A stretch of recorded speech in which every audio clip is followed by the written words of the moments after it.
आप सभी को नमस्कार।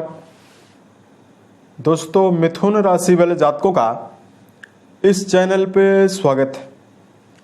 इस वीडियो में हम आपको बताने वाले हैं मिथुन राशि वाले जातकों के लिए साल 2025 में जुलाई से लेकर सितंबर तक का समय कैसा जाने वाला है। 2025 के इन तीनों महीनों की समयावधि में आपकी राशि के ऊपर मौजूद जो ग्रहीय अवस्था है वो आपके जीवन में कैसा परिणाम देने वाली है। किन मामलों में मिथुन राशि वाले जातकों को कम प्रयासों में बड़ी सफलता मिलेगी और किन मामलों में आपको सावधानी पूर्वक काम करने की आवश्यकता जीवन में रहने वाली है।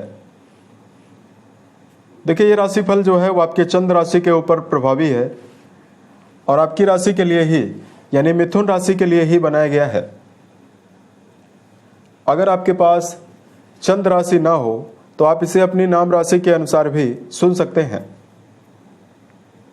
इस राशिफल के माध्यम से आपके जीवन से जुड़े हुए सभी पहलू के बारे में आपको जानकारी देंगे, जैसे मिथुन राशि का करियर और व्यापारिक जीवन, आर्थिक जीवन, पारिवारिक जीवन, प्रेम संबंध, स्वास्थ्य, एजुकेशन लाइफ और अंत में हम आपको धार्मिक उपायों के बारे में भी जानकारी देने वाले हैं। तो यदि आप मिथुन राशि वाले जातक हैं तो इस वीडियो के अंत तक आप जरूर बने रहें। और अगर आप मिथुन राशि वाले जातक नहीं हैं, आपके घर में कोई मिथुन राशि के व्यक्ति मौजूद हैं, उनके बारे में भी आप बहुत कुछ इस वीडियो से जान सकते हैं। देखिए, मिथुन राशि वाले जातकों, आपकी राशि जो है वो बुध देव से प्रभावित राशि मानी जाती है और आपकी राशि में पिछले समयावधि में यानी 9 जून से ही जो देवगुरु बृहस्पति हैं वो आपके वैवाहिक भाव और कर्म भाव के स्वामी होकर राशि के ऊपर अस्त अवस्था में चल रहे हैं। वहीं आपकी राशि के नवम घर में राहु देव का गोचर हो रहा है। राहु देव का भी गोचर नवम घर में बेहतर नहीं माना जाता है। साथ में आपकी राशि के तीसरे भाव में केतु मंगल की युति लगातार बनी है। तो मिथुन राशि वाले जातकों को पिछले महीने से ही भ्रम की स्थिति, तनाव की स्थिति लगातार बनी हुई है। ये दोनों प्लेनेट की एनर्जी लगातार आपके पराक्रम घर में ही जुड़ी हुई है। तो मिथुन राशि वाले जातकों की जो ऊर्जा है उसका मिथुन राशि वाले जातक सही दिशा में उपयोग नहीं कर पा रहे हैं। उसके साथ साथ मिथुन राशि वाले जातकों के कर्म भाव के स्वामी बृहस्पति अस्त हैं, तो करियर के मामले में मेहनत ज़्यादा करने के बावजूद भी परिणाम कम या ना के बराबर आपको लगातार मिला। वहीं वैवाहिक जीवन के मामले में भी गुरु के अस्त होने से आपको समस्याएं हुई। वही कुंडली के सप्तम घर से ही दैनिक आमदनी के बारे में भी विचार करते हैं। बहुत सारे जातकों के जीवन में धन के आयामों में यानी धन की कमी का भी सामना करना पड़ा। अब देखिए, जुलाई से सितंबर के बीच में जो बृहस्पति हैं वो 9 जुलाई को बलवान हो जाएंगे, सूर्य से दूरी हो जाएंगे, तो डिग्री वाइज बली हो जाएंगे और अन्य ग्रहों की भी प्लेसमेंट आपके लिए बहुत ही अनुकूल रहने वाली है। तो अब आइए हम आपको बताते हैं आपको कैसा परिणाम मिलने वाला है। लेकिन उससे पहले एक नज़र आपकी कुंडली के ऊपर ग्रहों को, आपकी कुंडली में मौजूद मेजर ग्रहों को देख लेते हैं। देखिए, शनिदेव आपकी राशि के कर्म भाव में वक्री रहेंगे 13 जुलाई से, और शनिदेव सितंबर के अंतिम तक ये आपके दसम घर में ही वक्री रहने वाले हैं। शनि 28 नवंबर को मार्गी होंगे। 18 अक्टूबर को देवगुरु बृहस्पति 18 अक्टूबर को राशि परिवर्तित करके आपकी राशि से उच्च राशि कर्क में जाएंगे। लेकिन जुलाई से लेकर सितंबर तक राशि के ऊपर ही बलवान अवस्था में गुरु रहेंगे। 15 जुलाई को सूर्यदेव आपकी राशि के धन भाव में गोचर करेंगे। 30 अगस्त तक बुध आपकी राशि के धन भाव में रहेंगे राशि के स्वामी होकर।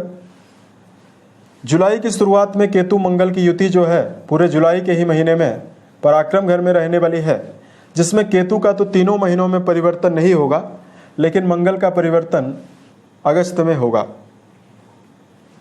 वही राहु देव तीनों महीनों तक आपकी राशि के नवम भाव में यानी भाग्य भाव में गोचर करने वाले हैं। साथ में आपकी राशि के स्वामी शुक्र देव, आपकी राशि के स्वामी बुध के परम मित्र शुक्र स्वराशि और द्वादश भाव में मौजूद हैं। केवल वीनस ही ऐसे प्लैनेट माने जाते हैं जो 12वें घर में भी अच्छा परिणाम देते हैं। तो 26 जुलाई तक ये आपके व्यय भाव में रहेंगे, उसके बाद राशि के ऊपर रहेंगे। तो अगस्त के महीने में भी ये काफ़ी अच्छी अवस्था में रहेंगे। तो भाई हम आपको बताते हैं सभी क्षेत्रों में क्या मेजर परिणाम आपको मिल सकता है। सबसे पहले बात करते हैं करियर और व्यापारिक जीवन के मामले में क्या संभावना दिखाई दे रही है।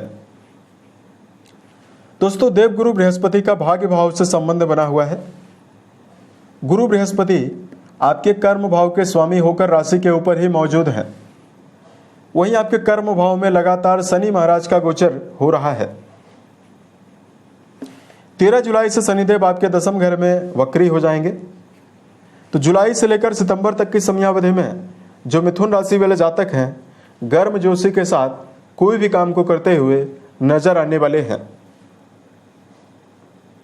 कर्म भाव में शनि का वक्री काल आपके जीवन में भाग्य का भी सहयोग देने वाला है, क्योंकि जब भी कोई ग्रह वक्री होता है तो आपके पिछले भाव का भी परिणाम देता है। शनि आपके स्वयं भाग्य भाव के ही स्वामी हैं, तो जब वक्री होंगे तो आपके भाग्य भाव का भी रिजल्ट देंगे।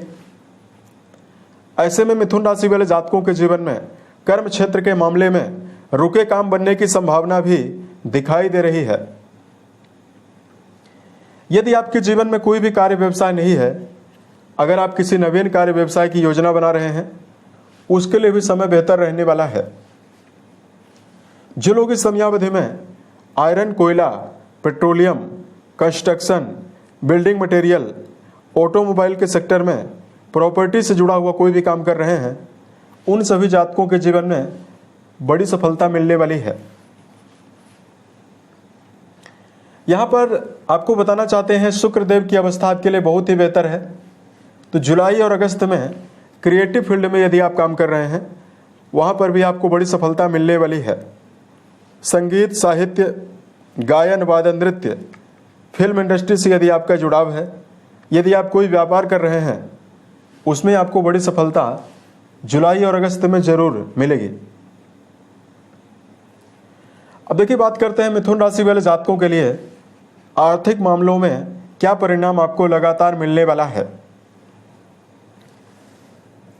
दोस्तों, आपकी राशि के 11वें घर से ही गेन के बारे में यानी कर्म क्षेत्र के द्वारा उपार्जित धन के बारे में विचार किया जाता है। लाभ भाव के स्वामी पराक्रम घर में अगस्त के मध्य तक रहने वाले हैं। उसके बाद आपके चौथे घर में विराजित होकर अपनी 8वीं दृष्टि से आपके लाभ भाव को देखेंगे, और ये सितंबर के मध्य तक आपके लाभ भाव से ही अपना मंगल संबंध बनाए रहने वाले हैं। ऐसे में आने वाले समय में आर्थिक जीवन को लेकर गंभीर समस्याएं आपके जीवन में नहीं दिखाई दे रही है।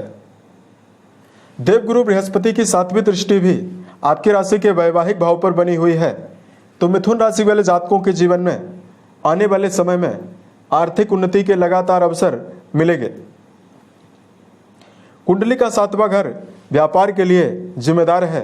ऐसे में व्यापारी मिथुन राशि वाले जातकों के लिए बड़े लाभ की प्रबल संभावना गुरु के बलवान होने से और गुरु के मूल त्रिकोण राशि में 7वीं दृष्टि के प्रभाव से मिलने जा रही है। अब देखिए, पारिवारिक जीवन के मामले में अगर आपको जानकारी दिया जाए, देखिए पारिवारिक जीवन के लिए कुंडली के चौथे घर से देखा जाता है। अब देखिए, कुंडली का जो चौथा घर है वर्तमान समय में इस भाव की अधिपति 30 अगस्त तक आपके द्वितीय घर में गोचर करने वाले हैं। वही लगातार शनि देव का जो प्रभाव रहने वाला है उस चौथे घर को प्रभावित करने वाला है। ऐसे में मिथुन राशि वाले जातकों के घर में चल रही सभी प्रकार की समस्याएं समाप्त होंगी। शनिदेव अपनी परम मित्र राशि को और बुध की अनुकूलता भी रहने वाली है। ऐसे में मिथुन राशि वाले जातकों के घर में जुलाई और अगस्त में कोई बड़े मांगलिक और धार्मिक कार्यों के आयोजन की भी संभावना दिखाई देने वाली है। अभी के वर्तमान समय में इस बात का मिथुन राशि वाले जातकों को ध्यान जरूर रखकर चलना है कि मंगल और राहु का संबंध अंगारक योग का निर्माण करता है। मंगल और केतु लगातार आपके पराक्रम घर में दोनों अग्नि तत्वी ग्रह होकर मौजूद हैं। राहु देव की भी दृष्टि आपकी राशि के पराक्रम घर को प्रभावित करने वाली है। ऐसे में भावना के आवेश में आकर किसी व्यक्ति को कड़वा वचन बोलने से भी आपको बचना चाहिए। तो पारिवारिक सम्मान लगातार आपके जीवन में बना रहेगा और सामाजिक स्थिति भी आपके लिए बेहतर रहने वाली है। बात करते हैं मिथुन राशि वाले जातकों के जीवन में प्रेम और वैवाहिक जीवन के मामले में क्या परिणाम आपको मिलने वाला है। दर्शकों, जुलाई के महीने में राशि के पंचम भाव के स्वामी द्वादश भाव में अपनी स्वयं की राशि में मौजूद रहेंगे और 26 जुलाई को राशि के ऊपर ही प्रभावी होने वाले हैं। ऐसे में 20 अगस्त तक प्रेम संबंधों के मामले में जुड़े हुए जातकों के लिए मनोबल देखने के लिए मिलेगा। रिश्तों के मामले में आकर्षण आपको मिलने वाला है। प्रेम जीवन में जुड़े हुए जातकों को इस समयावधि में मनोवांछित परिणाम भी मिलेगा। साथ में गुरु का संबंध आपके पंचम घर से रहने वाला है। यदि आप अगस्त के मध्य तक प्रेम को वैवाहिक जीवन में बदलने का प्रयास कर रहे हैं, उसमें भी आपको बड़ी सफलता मिलने वाली है। अब देखिए, वैवाहिक जीवन के मामले में जुलाई से लेकर सितंबर तक की समयावधि में यदि आपको जानकारी दिया जाए, शनि अपनी 10वीं दृष्टि के द्वारा आपके वैवाहिक भाव को देख रहे हैं। वही लगातार देवगुरु बृहस्पति आपके वैवाहिक भाव के स्वामी होकर अपनी 7वीं दृष्टि से आपके वैवाहिक भाव को तीनों महीनों में देखने वाले हैं। शनिदेव की दृष्टियां वैवाहिक भाव में रहने वाली है, तो वैवाहिक जीवन से जुड़ी हुई जिम्मेदारी आपके ऊपर लगातार प्रभावी रहेगी और जीवन साथी को लेकर भाग दौड़ का भी सामना करना पड़ेगा। लेकिन चूंकि बृहस्पति देव का संबंध आपके सप्तम घर से बना हुआ रहने वाला है, तो ऐसे में पार्टनर के साथ संबंधों के मामले में विशेष आकर्षण आपको मिलेगा। उसके साथ साथ मिथुन राशि वाले जातकों के जीवन में इस समयावधि में मनोवांछित परिणाम भी वैवाहिक जीवन के मामले में मिलने वाला है। रिश्तों के मामले में आकर्षण बढ़ने की प्रबल संभावना जीवन में दिखाई देने वाली है। जो मिथुन राशि वाले व्यक्ति या विवाहित हैं, जीवन में विवाह की कामना लेकर चल रहे हैं, उन जातकों के जीवन में नवीन वैवाहिक प्रस्ताव 20 अगस्त तक आने की संभावना बनेगी। बात करते हैं सेहत के मामले में आपको क्या रिजल्ट मिलने वाला है। राशि के अधिपति बुध आपकी राशि के द्वितीय भाव में विराजित है। वही राशि के छठे घर से ही रोगों के बारे में विचार किया जाता है। इस भाव के स्वामी मंगल देव आपकी राशि में अगस्त के मध्य तक आपकी राशि के पराक्रम घर में रहने वाले हैं। दोस्तों, अगस्त के मध्य तक मंगल देव की अनुकूलता आपके लिए लगातार प्रभावी है, क्योंकि मंगल अपनी चौथी दृष्टि के द्वारा आपकी राशि के छठे घर को बलवान कर रहे हैं। तो पूरे जुलाई के महीने में और अगस्त के 15 तारीख तक सेहत के मामले में गंभीर समस्याएं आपको ना के बराबर मिलने वाली है। लेकिन मिथुन राशि वाले जातकों को वर्तमान समय में सितंबर के महीने में सेहत के मामले में सावधानी ज़्यादा बरतने की जरूरत रहेगी, क्योंकि राशि के अधिपति पराक्रम घर में भी रहने वाले हैं और रोग भाव के स्वामी आपके प्रबल शत्रु राशि में रहने वाले हैं। ऐसे में सितंबर के महीने में वाहन चलाते समय भी सावधानी बरतने की आवश्यकता रहने वाली है। दिनचर्या भी व्यवस्थित बनाकर चलना होगा। अगर आप इस समयावधि में गलत खान पान का सेवन करते हैं तो आपको शारीरिक समस्याएं भी मिल सकती है। ऐसे में चाय, शक्कर और वसायुक्त भोज्य पदार्थों से दूरी बनाना चाहिए। वही मिथुन राशि वाले जातकों को शराब, मांस, धूम्रपान जैसे विषयों से भी दूरी बनाकर चलने की आवश्यकता जीवन में रहने वाली है। अब देखिए, यदि आपके लिए धार्मिक उपायों की जानकारी दिया जाए, धार्मिक उपाय को बताने से पहले जीवन को सफलता की ओर आगे बढ़ाने के लिए कुछ सलाह के बारे में आपको जानकारी दे रहे हैं। देखिए, जो मिथुन राशि है वो वायु तत्व से प्रभावित राशि मानी जाती है। ऐसे में मिथुन राशि वाले जातकों के मन की स्थिरता ही उनके कार्यों में बाधा और समस्या देने का काम करती है। ऐसे में मिथुन राशि वाले जातकों को इस बात का भी जीवन में ध्यान रखकर चलना चाहिए। यदि आप जीवन में कोई भी काम कर रहे हैं, आप अपने जीवन में लक्ष्य जरूर बनाकर काम करें, योजनाबद्ध तरीके से काम करें। जब तक आपको एक कार्य में सफलता ना मिल जाए तब तक आपको दूसरे कार्य में इन्वॉल्व होने से भी बचना चाहिए। दूसरा, मिथुन राशि वाले जातकों की राशि के ऊपर वर्तमान में मंगल और राहु के द्वारा दृष्टियों के माध्यम से अंगारक योग बना हुआ रहने वाला है। ऐसे में अपने क्षणिक क्रोध को यदि आप नियंत्रण बनाकर चलते हैं तो आपके जीवन में सभी प्रकार की मुश्किलें समाप्त होने वाली है। मिथुन राशि वाले जातकों को अपने जीवन के सभी क्षेत्रों में बेहतर परिणाम प्राप्त करने के लिए मानसिक ऊर्जा की जरूरत है। इसके लिए लगातार मिथुन राशि वाले जातकों को मेडिटेशन करना भी बेहतर परिणाम आपको देने वाला है।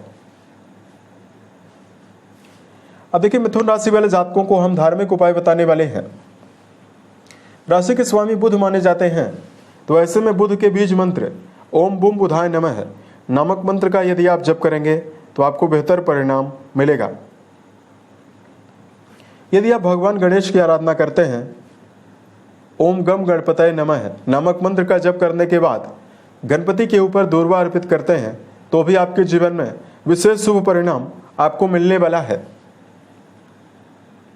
इस समयावधि में मिथुन राशि वाले जातकों को घर के बड़े सदस्यों के साथ भी अपने संबंध बेहतर बनाकर चलने की आवश्यकता जीवन में रहने वाली है। उम्मीद है ये जानकारी मिथुन राशि वाले जातकों को बेहतर लगी। यदि आप आने वाले समय में अन्य वीडियोज को देखना चाहते हैं जो ज्योतिष विज्ञान, धर्म और दैनिक राशिफल से जुड़ा हुआ होगा और मिथुन राशि वाले जातकों के लिए ही होगा, तो इस चैनल को आप लोग सब्सक्राइब जरूर करें। अगर आपके जीवन में किसी भी प्रकार की समस्या है तो आप हमें जरूर बताएं। प्रत्युत्तर या अन्य वीडियोज के माध्यम से हम उसका समाधान भी करने वाले हैं। मिलते हैं एक नए वीडियो में, तब तक के लिए आप अपना ख्याल रखें। ओम नमः शिवाय।